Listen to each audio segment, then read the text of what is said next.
سلاوتان لێبێ لە هەر شوێکن بەڕێز هانس ئەکربۆم قۆنسوڵی گشتی هۆڵەندا لە هەرێمی کوردستان و لە 2020دا دەست بەکار بووە بە خۆشحاڵیەوە لە ڕێگای بەشێک لە پرسیارەکانی قوتابیانی قوتابخانەی شەیجەبال لە شاری سلێمانیەوە پەنجەری دەکەینەوە. Mr. Hans, welcome to the program. Congratulations for the winning Netherlands teams yesterday. Zorspas, and thank you so much for inviting me. And last night we won from the Ukraine in the European Championship. The Netherlands won through 3-2, and it was very exciting. So I'm a very happy man. And yesterday you were here in Erbil.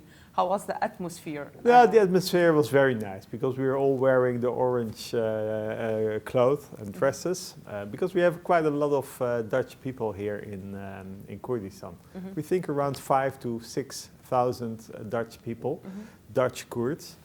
And a lot of them, they joined us last night. So we were celebrating Dutch football in our orange outfits. So, thank you. So, as I know, like General Consul, you have been to different countries. How can you compare your experience or your work there with Kurdistan? Yeah, every country is of course different. I've been to several places like Singapore, I've been to Yemen, I've been to Afghanistan. But I have to say that the hospitality here is really incredible. The people are so friendly, so easygoing. I think also you can compare Kurdistan region a little bit with the Netherlands.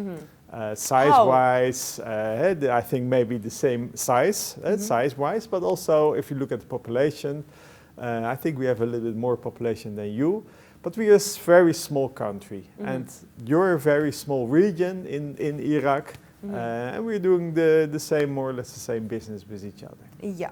There are oil and non-oil in Netherlands.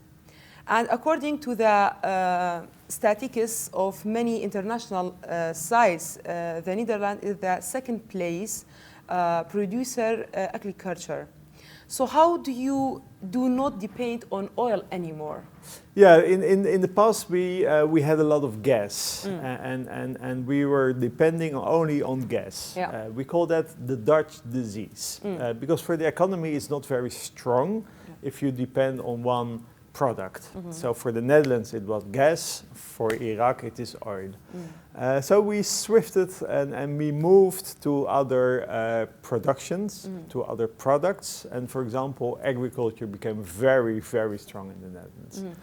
And we are supporting you by doing that because the Kurdistan region and the Netherlands, we are really trying to work together in the field of agriculture because you have so much perfect spaces, perfect ground, etc., to produce your own stuff here. Yeah, give me some example, practical example about that. What do you do or Netherlands do with Kurdistan?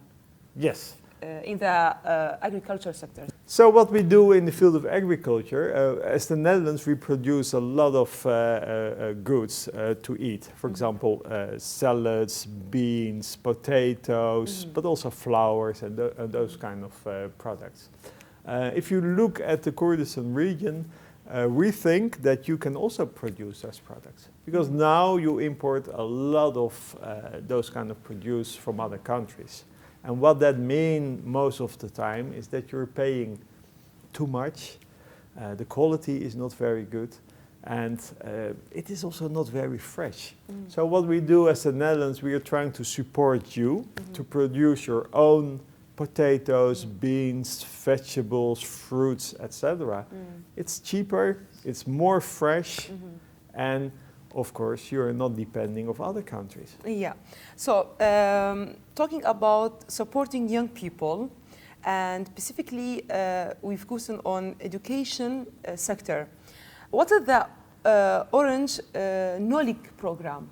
Can you give me more information on how the young people apply for that? Yes, we have an Orange Knowledge program. So we try to support youngsters here in the Kurdistan region for education and also for starting their own businesses. So what we do, we have a kind of funding program here and we give youngsters funds and trainings to start their own business, to learn more. Is that like scholarship?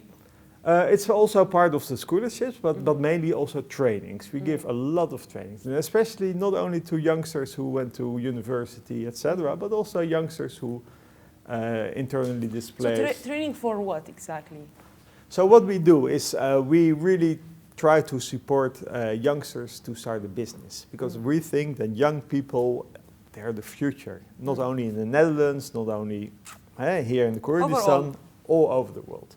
So what we do, we support them in training to start their own businesses, because they have their bright minds, they have great ideas. So why not supporting them and helping them to kick off in the society? I saw this morning on your Twitter, so I check it. You write a book. So if you write something about Kurdistan, what should be this book or this article? Yes, my last after book, your experience. Exactly. Now my last book was on adventures in Yemen. It is a kind of thriller, but of course the embassy, the Netherlands embassy, was involved, and missing persons, etc. Of course, here a lot of things are happening here in the Kurdistan region. So what I try also, I keep my eyes open, my ears open, etc., etc. And if I'm going to write a book on Kurdistan, of course it will be a lot to do about the hospitality, but also a lot of maybe about the politics and about your past, because your past is I'm an historian, so your past is very, very interesting to me. But I don't know if I'm going to, of course, write a book, because it's a lot of work. Yeah, I know. So let's start with the kids question. It is from Shahid Jabbar School in the Suleymania. Very good. Can we start?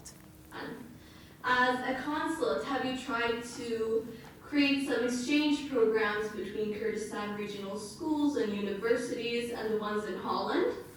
Very clear question. Thank you so much.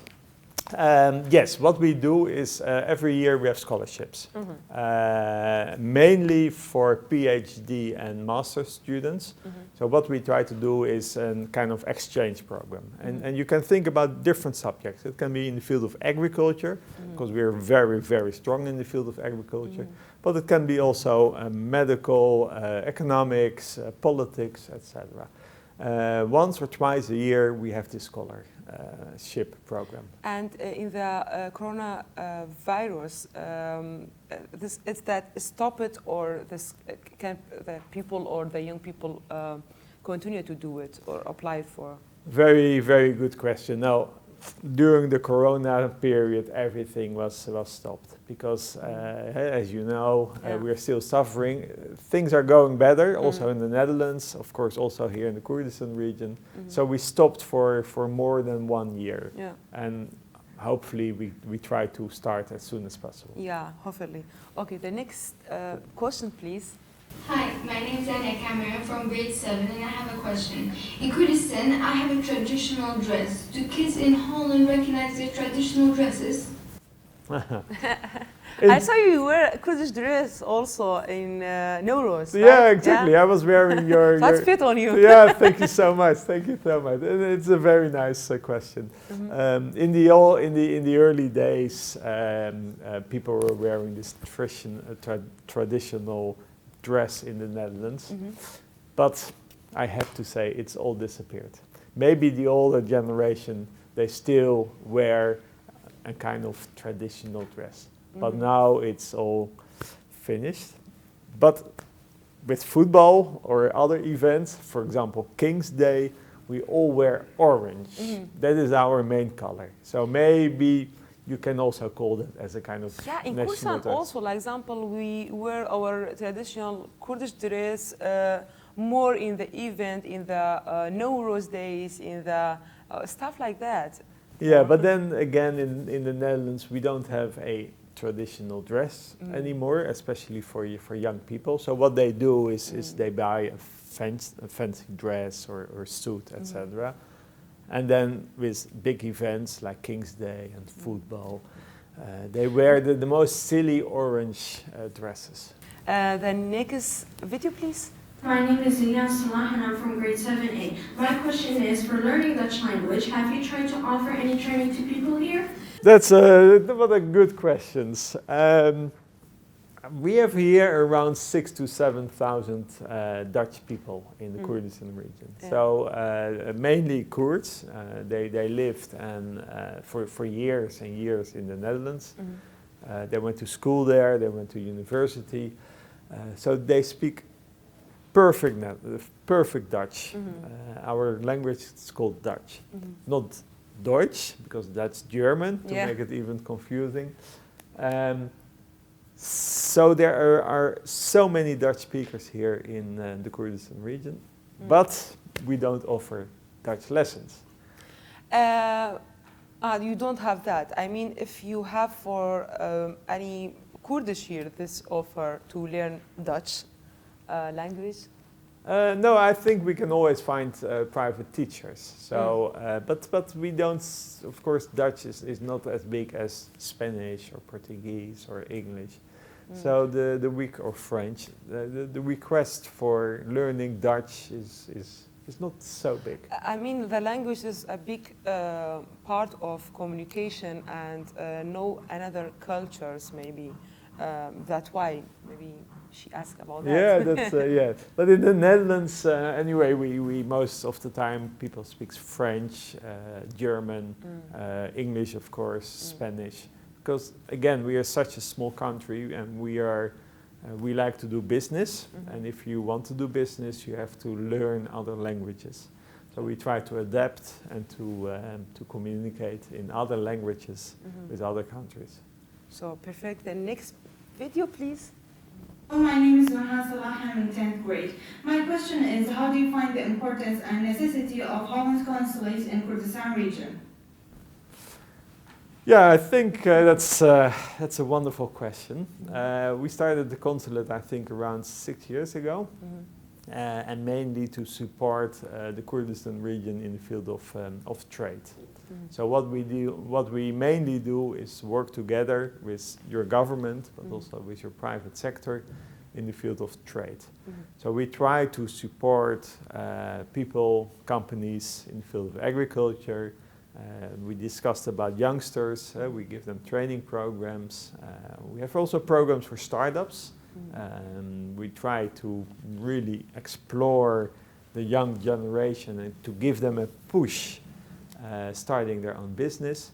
So that is the main reason why we started here this Consulate General in Erbil. But of course we also deal with politics. I have a lot of meetings with ministers, prime minister, president. We are dealing also with migration issues, because a lot of people, of course, they want to travel to the Netherlands, consular affairs, all those kind of things. So we are very active here in Erbil. Hi, Yeah. my name is Shad Sharzad from Kurdistan. I have 2 questions for you. How many types of flowers are available in Holland? And you personally like which one of them? Thanks for your answers. Yeah, that's why I don't bring any flowers to you. I don't know what you like. Yeah. No, yeah. If you talk about flowers, you talk about the Netherlands. Yeah. We are the biggest in the world of producing flowers. And if we don't produce them in the Netherlands, we produce them in Africa, because there are also many Dutch companies. But we are known for our flowers. If you visit this period of So do you know how many flowers? thousands. Thousands of different varieties. We have so many different ones, and every year there will be new colors, new shapes, etc., etc. So what do you like? Tulips, of course, that's very nice. The tulips are really blooming these days very well in the Netherlands, but also other like roses and. But again, there are so many flowers in the Netherlands, and you can buy them everywhere. If you go to a petrol station, you can buy flowers. You can do everything with flowers. It was the last video. Very good. Mr. Hans, thank you again. Thank you for your time. Thank you so much, and so nice to be here. Sorry, Spas. Thank you again. زۆر سپاس بۆ ئێوەش کە تاکو ئێستا بیسەر و بینەرمان بوون لە تۆڕە کۆمەڵایەتەکانی کوردستان تیڤی بەردەوامی لە گفتوگۆکەمان و پەنجەری دیدا تاکو بەرنامەیەکی کە بەکراوی دەمێنێتەوە بەخواتان ئەسپێرم هەر شاد و سەرفراز بن.